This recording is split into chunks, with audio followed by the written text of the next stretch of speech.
Shri Sabu M Jacob, നമസ്കാരം. Prime ടൈമിലേക്ക് സ്വാഗതം. ശരിക്കും ഈ തദ്ദേശ തെരഞ്ഞെടുപ്പിലുണ്ടായ സാധ്യതകളാണോ നിങ്ങൾക്ക് നിയമസഭയിൽ 50-ൽ കുറയാത്ത സ്ഥാനാർത്ഥികളെ നിയമസഭയിലേക്ക് തിരഞ്ഞെടുക്കാൻ ശ്രമിക്കണം എന്ന് പ്രേരകമായത്? എന്താണ് ഈ ഊർജത്തിന്റെ പിന്നിലെ ശക്തി? ഞങ്ങൾ നേരത്തെ തന്നെ തീരുമാനിച്ചൊരു കാര്യമാണ്. ഇത്തവണ നിയമസഭയില് എല്ലാവരും പറഞ്ഞിരുന്നത് ഒരു 140-ലും മത്സരിക്കണം എന്നുള്ളതാണ്. പക്ഷെ ഇപ്പോഴത്തെ സാഹചര്യത്തിൽ ഞങ്ങളുടെ കമ്മിറ്റികളുള്ള സ്ഥലങ്ങളിൽ 50 സ്ഥലങ്ങളിൽ മത്സരിക്കാനായിട്ടാണ് ഞങ്ങൾ തീരുമാനിച്ചിരുന്നത്. അതിൽ കുറച്ച് ചിലപ്പോ 5 സീറ്റ് കുറയാനോ കൂടാനോ ഒക്കെ സാധ്യതകളുണ്ട്. ഇത്തവണത്തെ ഈ നമ്മുടെ പഞ്ചായത്ത് തെരഞ്ഞെടുപ്പില് ഞങ്ങളിപ്പോ നല്ലൊരു വിജയമാണ് കാഴ്ചവെച്ചിരിക്കുന്നത്. കാരണം കഴിഞ്ഞ തവണത്തിനേക്കാൾ നില മെച്ചപ്പെടുത്തി. എന്ന് മാത്രമല്ല, ഞങ്ങളിപ്പോ 22,000-ഓളം സീറ്റുകളില് ഞങ്ങള് 4% കുറവുള്ള സീറ്റുകളാണ് ഞങ്ങള് മത്സരിച്ചത്.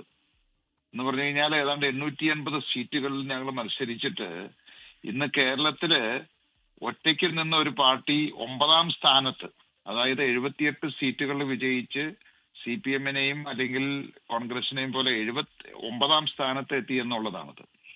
മാത്രമല്ല, ഞങ്ങൾ ഈ മത്സരിച്ച സ്ഥലങ്ങളിൽ ആവറേജ് 10.1% വോട്ട് കിട്ടിയിട്ടുണ്ട്. അപ്പോ ഒറ്റയ്ക്ക് നിന്നിട്ട് 3 മുന്നണികളോട് ഏറ്റുമുട്ടി ഞങ്ങൾ ഇത്രയും വോട്ടിംഗ് പെർസെന്റേജ് വന്ന സ്ഥിതിക്ക് ഞങ്ങൾ 50 സ്ഥലത്ത് മത്സരിക്കാൻ തീരുമാനിച്ചിരിക്കുന്നത്. ഈ വരാൻ പോകുന്ന സ്ഥാനാർത്ഥികളുടെ ഒരു പുതുരീതി എങ്ങനെയായിരിക്കും? ഇത് സ്വതന്ത്രന്മാരാണോ, അതോ ഈ പ്രതിഭാധനരായ ആൾക്കാരെ കണ്ടെത്തുകയാണോ, അതോ നിങ്ങളുടെ 2020-യുമായി രാഷ്ട്രീയമായി സഹകരിക്കാൻ തയ്യാറുള്ളവരാണോ? ഇങ്ങനെയായിരിക്കും അവരുടെ ഒരു പൊതു സ്വഭാവം, ഈ കണ്ടെത്തി എന്ന് പറയുന്ന സ്ഥാനാർത്ഥികൾ?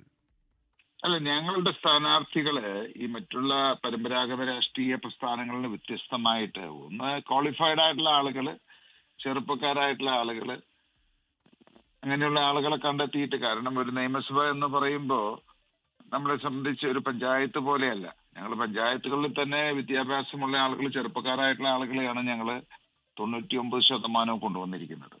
അപ്പോൾ നിയമസഭയിലേക്ക് അതിനേക്കാൾ കുറച്ചുകൂടി മെച്ചപ്പെട്ടിട്ട് പല മേഖലകളിലും പ്രഗത്ഭരായിട്ടുള്ള ആളുകളെ കണ്ടുപിടിക്കുക, വിദ്യാസമ്പന്നരായിട്ടുള്ള ആളുകളെ കണ്ടുപിടിക്കുക, ജനങ്ങൾ അംഗീകരിക്കുന്ന അല്ലെങ്കിൽ അതിനു വേണ്ടിയിട്ട് അല്ലെങ്കിൽ ഒരു ഇന്നത്തെ കാലഘട്ടത്തിനും ടെക്നോളജിക്കും അനുസരിച്ച് പ്രവർത്തിക്കാനും ചിന്തിക്കാനും പറ്റിയ ആളുകളായിരിക്കും ഞങ്ങളുടെ സ്ഥാനാർത്ഥികൾ. Okay, thank you Shri Sabu M Jacob. 2020 chief coordinator Shri Sabu M ജേക്കബാണ് ടെലിഫോണിൽ ഉണ്ടായിരുന്നത്. ലോകത്തെവിടെയായാലും ഏത് സമയത്തും 24 വാർത്തകളും ഓഗ്മെന്റഡ് റിയാലിറ്റി പാക്കേജുകളും എക്സ്പ്ലെയിനറുകളും വിശദമായി കാണാൻ ഞങ്ങളുടെ യൂട്യൂബ് ചാനൽ നിങ്ങൾക്ക് സബ്സ്ക്രൈബ് ചെയ്യാം.